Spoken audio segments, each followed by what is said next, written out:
हमारा क्या विषय गणित है, पाठ 1 है संख्या पद्धति, प्रश्नावली 1.1 है। क्या शून्य एक परिमेय संख्या है? क्या इसे आप p बाई क्यू के रूप में लिख सकते हैं, जहां p और q हमारा क्या है, पूर्णांक है।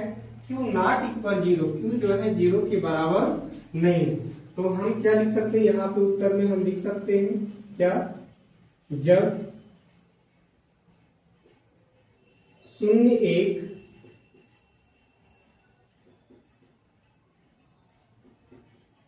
परिमेय संख्या, जब शून्य एक परिमेय संख्या, तब हम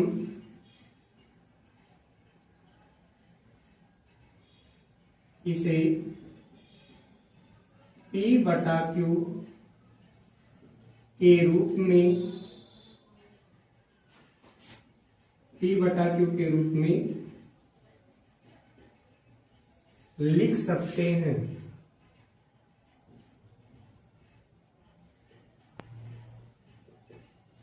ठीक है, तो यहाँ पे क्या होगा, जहां इसे p बराबर क्या करना है, 0 मान लीजिए, q बराबर क्या करना है, 1 2 3 4, इस तरीके संख्या हम लिख सकते हैं। तो यहाँ पे क्या लिखेंगे, p बटे में q, मान रखिए p का मान हमारा क्या होगा 0, q का मान 1, p का मान 0, q का मान 2, p का मान 0, q का मान 3, ऐसे p का मान 0 और q का मान क्या होगा 4 हो जाएगा।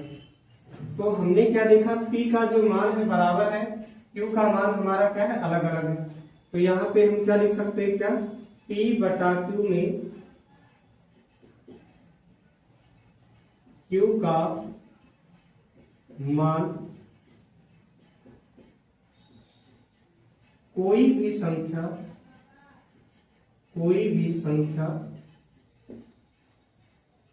हो सकता है, कोई भी संख्या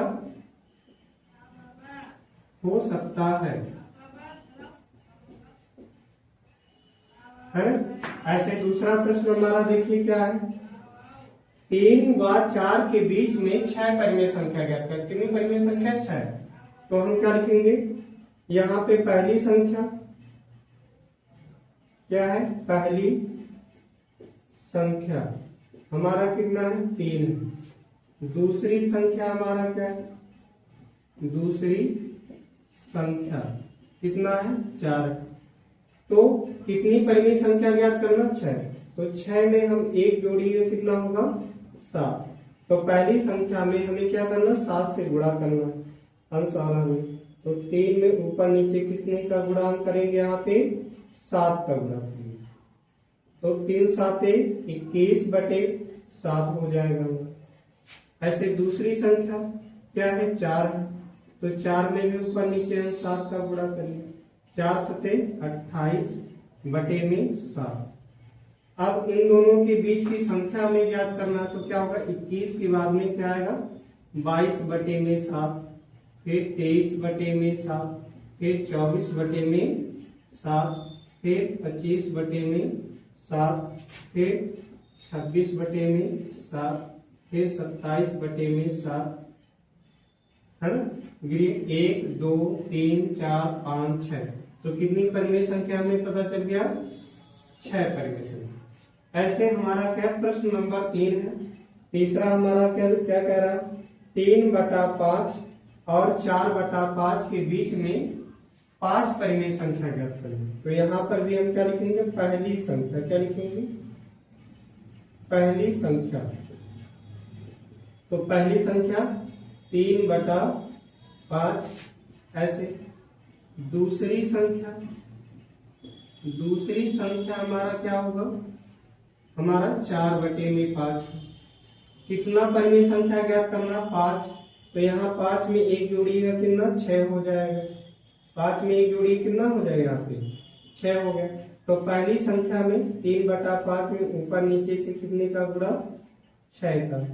तो 3 6 18 हो जाएगा, 3 6 18, 5 6 30। ऐसे दूसरी संख्या क्या है, 4 बटा 5 है, इसमें भी ऊपर नीचे कितने का गुणा, 6 का। तो 4 6 24, 5 6 30। अब इनके बीच की संख्या हमें लिखनी है, तो यहाँ पे हम लिख दे रहे हैं क्या है, 18 के बाद में क्या आएगा, 19/30। फिर हमारा क्या है, 20/30। फिर 21/30। फिर 22/30। फिर 23/30। सही, 1 2 3 4 5। कितनी परिमेय संख्या ज्ञात हो गई, हमारा 5 परिमेय संख्या पता चली। अब हमारा देखिए प्रश्न नंबर 4 है, नीचे दिए गए कथन सत्य है या असत्य है, कारण के साथ अपने उत्तर दीजिए। है ना? तो इसका उत्तर हमारा क्या हो जाएगा, तो देखिए प्राकृत संख्या जो होता है 1 से प्रारंभ होता है। प्राकृत संख्या क्या होता है, 1 से प्रारंभ होता है। जैसे प्राकृत संख्या यहाँ पे लिख सकते हैं क्या, प्राकृत संख्या इससे 1 2 3 4 इस तरीके से चलता है ऐसे डेढ़। और पूर्ण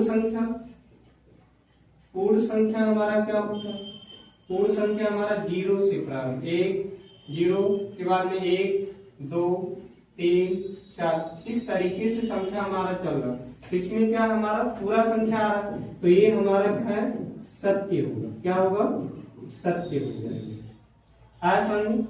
फिर दूसरा प्रश्न हमारा क्या, प्रत्येक पूर्णांक एक पूर्ण संख्या है, तो ये हमारा क्या होगा, असत्य होगा। क्या होगा, असत्य होगा। क्यों होगा, क्योंकि पूर्णांक हमारा क्या होता है, पूर्णांक में हमारा धन व ऋण दोनों संख्याएं होती हैं। क्या होती है, दोनों संख्या होती है, दोनों संख्या होती है। और पूर्ण संख्या हमारा क्या है, 0 में हमारा प्लस चलता है, तो इसलिए हमारा क्या हो गया, असत्य हो गया। क्योंकि यहाँ से यहाँ पॉइंट हमारा क्या है, इधर ये हमारा 0, इधर मान लो तो -1 -2, ये हमारा पूर्णांक हो जाए। और पूर्ण संख्या हमारा 0 तो 1 2 3 इस तरीके से चलता रहे, इसलिए क्या है, असत्य। तीसरा देखिए क्या कह रहा है, प्रत्येक परिमेय संख्या एक पूर्ण संख्या है। देखिए 3/5 जैसे लिए, तो 3/5 हमारा क्या है, परिमेय संख्या है। क्या है, परिमेय संख्या है, लेकिन पूर्ण संख्या नहीं है। पूर्ण संख्या क्या है, नहीं है। पूर्ण संख्या हमारा क्या है, नहीं है। ऐसा ये पूर्ण संख्या हमारा क्या है, नहीं है। जब ये बताइए पूर्ण संख्या ये हमारा नहीं है, प्रत्येक परिमेय संख्या एक पूर्ण संख्या होगी क्या, नहीं हो पाए, तो ये हमारा क्या परिमेय संख्या होगा, लेकिन पूर्ण संख्या नहीं होगा, इसलिए भी हमारा क्या होगा, असत्य होगा। क्या होगा, असत्य होगा। ऐसा